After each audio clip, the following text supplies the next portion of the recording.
हाय viewers. एक नए course के साथ आपके सामने हाजिर है। इस कोर्स के अंदर हमने कोपा की जो मार्जिनल एनालिसिस है का फीचर है उसको एक्सप्लोर करा है। और थोड़ा सा मैं कोपा के पर्सपेक्टिव से बात कर लें। सबसे पहले COPA, what is COPA? Costing, COPA,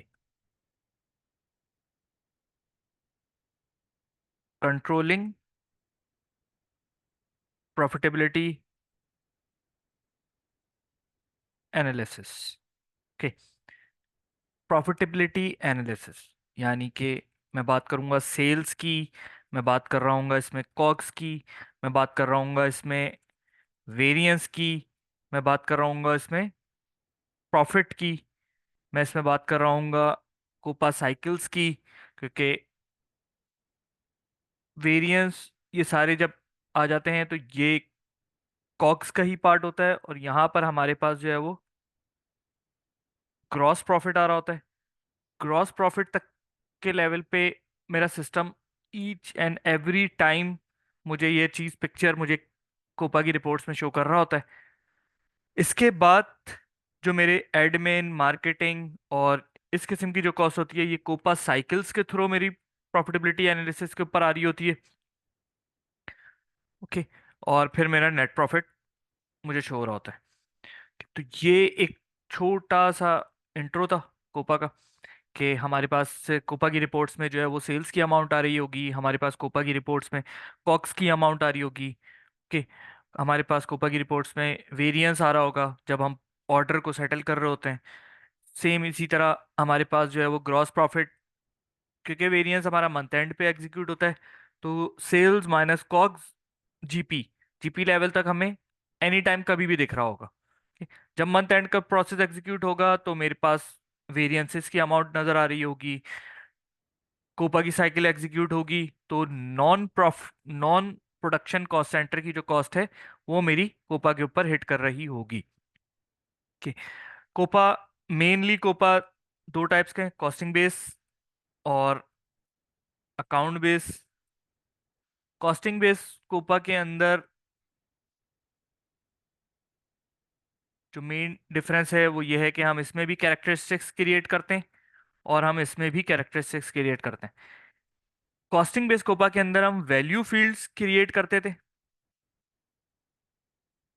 value field create करते थे, और उनकी मैपिंग हम जीएल के साथ करवाते हैं।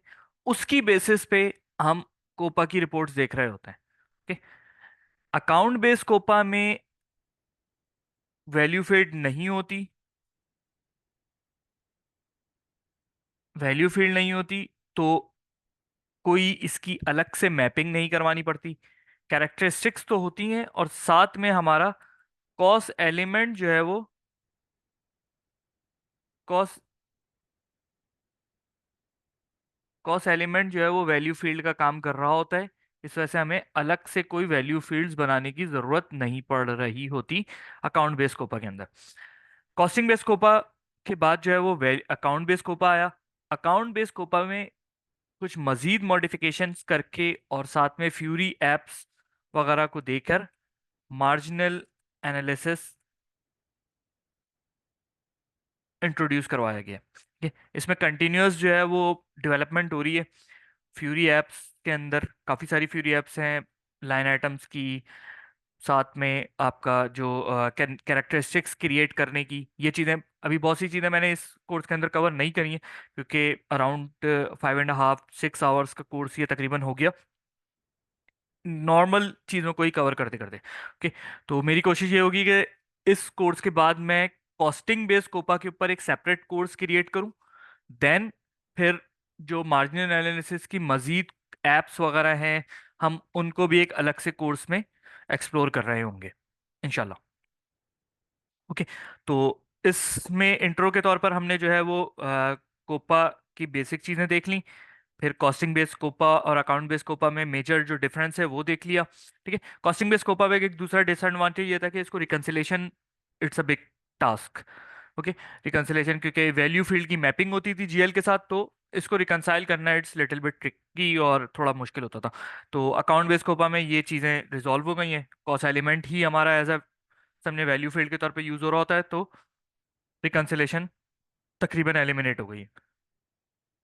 अब मैं अपने कोर्स के ऊपर बात कर लेता हूँ। इस कोर्स में हमारे जो है वो मल्टीपल पार्ट्स हैं।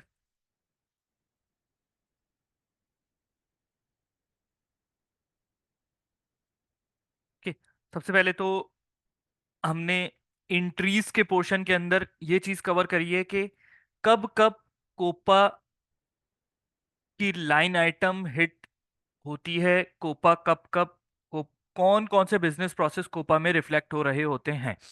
तो ये एंट्रीज के अंदर हमने ये वाली चीजें कवर करी हैं। तो इसके लिए हमने एक नया मटेरियल क्रिएट किया, रॉ मटेरियल और एफजी, उसका bomb routing and production version, जो बेसिक डाटा होता है प्रोडक्शन की साइकिल एग्जीक्यूट करने के लिए, हमने वो क्रिएट किया। फिर रॉ मटेरियल हमने स्टॉक इन किया। तो हमने देखा कि रॉ मटेरियल स्टॉक इन करने के ऊपर कोपा की कैरेक्टरिस्टिक्स हिट हुई। ओके। तो उसके बाद प्रोडक्शन की साइकिल एग्जीक्यूट करी हमने। यहाँ पर कोपा की साइकिल कोपा के ऊपर कोई एंट्री रिफ्लेक्ट नहीं करती। ठीक है, सिवाय, ओके हाँ, कोपा की एंट्री नहीं हिट करती। देन फिर मैं बात करता हूँ सेल्स साइकिल की। तो इसमें जब मैं पोस्ट गुड्स इशू कर रहा होता हूँ तो उस टाइम पे मेरी कोपा की एंट्री जो है वो रिफ्लेक्ट हो रही होती है। देन फिर मैंने वेरिएंट कैलकुलेट किया, सेटलमेंट को एग्जीक्यूट किया, और हमने देखा कि कहाँ पर कोपा की एंट्रीज किस तरीके से रिफ्लेक्ट हो रही होती है। फिर उसके बाद मटेरियल लेजर एग्जीक्यूट किया और कोपा की एंट्रीज देखी, और साथ में जो है वो और भी कुछ एमएल से रिलेट हमने डिस्कशंस करी हैं अपने। ओके, देन फिर मेरा प्रोडक्शन वेरिएंस का स्प्लिट अकाउंट बेस्ड कोपा में जो है वो ये फीचर भी हमारे पास है कि प्रोडक्शन वेरिएंसेस जो है वो स्प्लिट हो जाए। अराउंड अराउंड नहीं, 9 टाइप्स ऑफ वेरिएंसेस जो है वो इसमें स्प्लिट होके शो हो रहे होते हैं। ठीक है, तो इस स्प्लिटिंग की कॉन्फ़िगरेशन वगैरह देखी हमने। वेरिएंस और स्क्रैप से रिलेट मैं एक बिल्कुल सेपरेट कोर्स जो है वो बहुत जल्द इंशाल्लाह पोस्ट करूंगा। तो it will help more to understand the variance and scrap. अभी क्योंकि कोपा मेन डिस्कशन थी, तो हमने यहाँ पर सिर्फ प्रोडक्शन वेरिएंस की स्प्लिटिंग को देखा हमने और उसके फीचर्स एक्सप्लोर करे। देन फिर कोपा की एक और फंक्शनैलिटी है कॉग्स स्प्लिटिंग। तो कॉग्स स्प्लिटिंग की कॉन्फ़िगरेशन देखी, कॉग्स स्प्लिटिंग को पूरा प्रोसेस को एग्जीक्यूट किया हमने, एसडी का प्रोसेस एग्जीक्यूट किया, मीन सेल्स ऑर्डर बनाया, delivery picking post goods issue करी।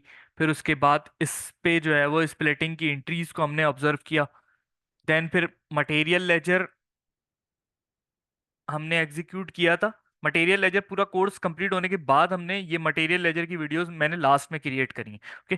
तो जब यहाँ पर मैंने मटेरियल लेजर की डिस्कशन करी है तो उसी टाइम पर मैंने स्प्लिटिंग से रिलेट भी डिस्कशन मैंने इधर ही कवर कर ली है एंट्रीज वाली जगह के ऊपर। ओके।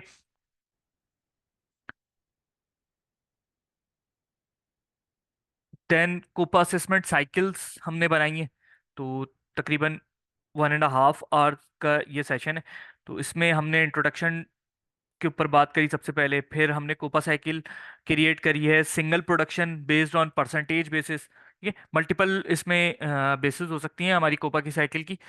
तो किस तरीके से किस बेसिस के ऊपर कॉस्ट एलोकेट होगी, कॉस्ट सेंटर टू प्रोडक्ट या कॉस्ट सेंटर टू कैरेक्टरिस्टिक्स। तो सेकेंडली हमने multiple production based on percentage के ऊपर साइकिल देखी है। Third, multiple production based on sale amount के ऊपर देखी है। सेल कॉस्ट के ऊपर भी हो सकती, सेल अमाउंट पे भी हो सकती है, सेल क्वांटिटी पे भी हो सकती है। ओके। तो ये सब हम जब इस कोर्स में डिटेल में बात कर रहे होंगे। Multiple production based on sets, यानी कि हमने यहाँ पे सेट्स क्रिएट करना देखा। फिर उसके बाद हमने परसेंटेज की बेसिस पे उस सेट्स के ऊपर कॉस्ट को हमने एलोकेट करवा दिया। मल्टीपल सेगमेंट्स हमने बनाए और हर सेगमेंट को अलग जीएल बना के हमने जो है ना वो कोपा की साइकिल एलोकेट करी। फिर हमने कॉग्स की बेसिस पे एक साइकिल क्रिएट करी और उसको एक्सप्लोर किया। देन लास्ट में हमने एग्रीगेट ट्रेसिंग फैक्टर का एक चेक होता है कोपा असेसमेंट साइकिल के ऊपर, तो हमने उस चेक को देखा कि वो चेक हमारा क्या काम कर रहा होता है। देन फिर मैं डेरिवेशंस की बात कर लेता हूँ कि कोपा डेरिवेशंस हमने बनाए। कोपा डेरिवेशन में हमने table lookup, move, derivation rule और क्लियर के जो इनमें यहाँ पे मेथड अवेलेबल थे डेरिवेशंस में, हमने उनको एक्सप्लोर किया। फिर रीअलाइनमेंट, कि अगर मेरी कहीं कोपा की कैरेक्टरिस्टिक्स फिल नहीं होती है, या मेरी कोई कोपा की कैरेक्टरिस्टिक्स में मुझसे कोई गलती हो जाती है मास्टर डाटा मेंटेन करते हुए, तो मैं उस अपनी गलती को किस तरीके से सही कर सकता हूँ। तो इसके लिए मेरे पास कोपा रीअलाइनमेंट का एक प्रोसेस है। उसके बाद predictive accounting for sales order. Predictive accounting इसलिए यूज होती है कि हम जब ये एंट्रीज को, जब आप देखने के बाद जब ये देखेंगे तो हमें ज़्यादा क्लियर होगा, क्योंकि एंट्रीज में हमने देखा था कि कब कब हमारी कोपा की कैरेक्टरिस्टिक्स हिट करी हैं। ओके, तो कोपा की कैरेक्टरिस्टिक्स हमारी सेल्स के प्रोसेस में जब पीजीआई होता है तो हिट करती है, तब जाके हमें कॉग्स नजर आ रहा होता है वहां पे, ठीक है। मगर अगर हम predictive accounting for sales order हम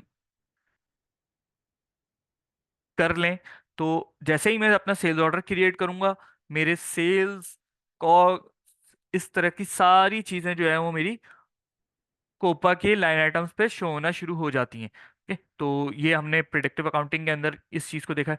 प्रिडिक्टिव अकाउंटिंग में सेल्स, कॉग्स, इनकम, जीपी, ये तीनों चीजें, ये हमारा मेन फोकस होता है। देन फिर हमारे पास एक एट्रीब्यूटेड प्रॉफिटेबिलिटी एनालिसिस। अच्छा, प्रिडिक्टिव अकाउंटिंग के लिए हम एक नया जीएल भी कॉन्फ़िगर करते हैं, प्रिडिक्टिव जीएल के नाम से, ठीक है, और उसमें वो एंट्रीज एज अ इंफॉर्मेशन के तौर पे मेरे पास शो हो रही होती हैं। ठीक है, देन इसी तरह एट्रीब्यूटेड प्रॉफिटेबिलिटी एनालिसिस को देखा है हमने। ये नॉर्मली जो है वो एक्सपेंसेस के लिए यूज होता है, सेम ही फीचर है तकरीबन। इसमें क्या होता है कि हम जब कॉस्ट सेंटर के ऊपर कोई वैल्यू पोस्ट कर देते हैं, अगर वो मेरा कॉस्ट सेंटर मार्केटिंग का है, तो मुझे पूरा मंथ एंड तक का वेट करना पड़ेगा जब मेरी कोपा की साइकिल एग्जीक्यूट होंगी, तो उस कॉस्ट सेंटर से अमाउंट जो है वो मेरी प्रॉफिटेबिलिटी सेगमेंट के ऊपर हिट हो रही होगी। मगर अगर मैं एट्रीब्यूटेड प्रॉफिटेबिलिटी एनालिसिस को यूज करूंगा, तो मेरी रन टाइम पे, यानी कि जैसे ही मैं अपने कॉस्ट सेंटर के ऊपर पोस्ट करूंगा, तो एक इंफॉर्मेशन के तौर पर मुझे वो प्रॉफिटेबिलिटी सेगमेंट के पर भी शो हो रहा होगा। देन हमने जो है वो कोपा की रिपोर्ट्स को एक्सप्लोर किए।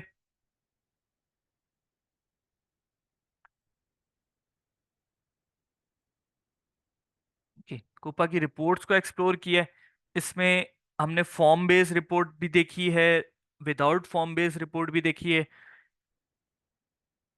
कुछ इसमें रिपोर्ट्स में जो फंक्शनैलिटीज है हमारे पास, के नंबर फॉर्मेट चेंज करना, साइन को रिवर्स करना किसी भी अमाउंट की, करेंसी चेंज कर देना पूरी रिपोर्ट की, परसेंटेज की बेसिस पे देखना या फिर अमाउंट की बेसिस पे देखना।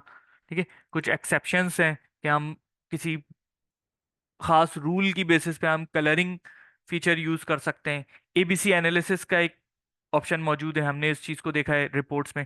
ठीक है, टॉप लिस्ट मतलब टॉप 5 में शो कर दो, टॉप 7 शो कर दो, टॉप 3 शो कर दो, और इस तरह की कुछ और जो है वो रिपोर्ट्स में हमने चीजें देखी हैं। देन फिर हमारे पास एक रिक्वायरमेंट नॉर्मली आती है कि मैं एक अपना कस्टम वेरिएबल क्रिएट करके उसको कोपा की रिपोर्ट्स में यूज करवाए। मीन्स वेरिएबल्स क्या काम करते हैं, ये तो काफ़ी डिटेल में जब आप कोर्स कर रहे होंगे तो आपको इस चीज़ की काफ़ी अंडरस्टैंडिंग हो जाएगी कि देन मैं एक रिक्वायरमेंट हमारे पास ये आती है कि 2 पीरियड्स, 2 ईयर डाल के हम रिपोर्ट को कंपैरेटिव बना सकें। ओके, मीन्स मैं अपने मर्जी से ईयर डाल दूं 2021 और 2025, और मैं मंथ डाल दूं जनवरी और दिसंबर, यानी जनवरी 2021 को दिसंबर 2025 के साथ कंपेयर कराने का ऑप्शन मैं किस तरीके से कर सकता हूँ, किस तरीके से क्रिएट कर सकता हूँ अपनी रिपोर्ट में। तो एक ये रिक्वायरमेंट थी, तो इसके बेसिस पे ये हमने देखा कि किस तरीके से बन सकती है। देन लास्ट में हमने जो है वो कोपा की रिपोर्ट्स को टी कोड बनाया, कि मुझे जाके वो K30 से एग्जीक्यूट ना करना पड़े, डायरेक्ट मैं टी कोड एग्जीक्यूट करूं और मेरी वो कोपा की रिपोर्ट शो जाए। तो काफी लोग मुझे ये कह रहे थे कि कोपा के ऊपर कोर्स बनाने के लिए, तो अभी फिलहाल मैं सिर्फ प्रॉफिटेबिलिटी एनालिसिस, मार्जिनल एनालिसिस के ऊपर कोर्स बना पाया हूँ। आई होप कि मेरी पूरी कोशिश है कि कॉस्टिंग बेस्ड कोपा को भी डिटेल में एक अलग से सेपरेट कोर्स बना के लॉन्च कर दिया जाए। देन फिर कोपा से रिलेटेड जो एप्स हैं, जो न्यू फीचर्स हैं, ठीक है, उनके ऊपर भी सेपरेटली काम करके उनको भी एक अलग से कोर्स बना के डॉक्यूमेंट कर लिया जाए। तो उम्मीद है कि कोर्स आपको पसंद आएगा, और कोर्स कंप्लीट करने के बाद जो है वो लाजमी कमेंट्स करें, ताकि मुझे पता चले कि आइदर यू लाइक इट और not. Okay, so thank you very much.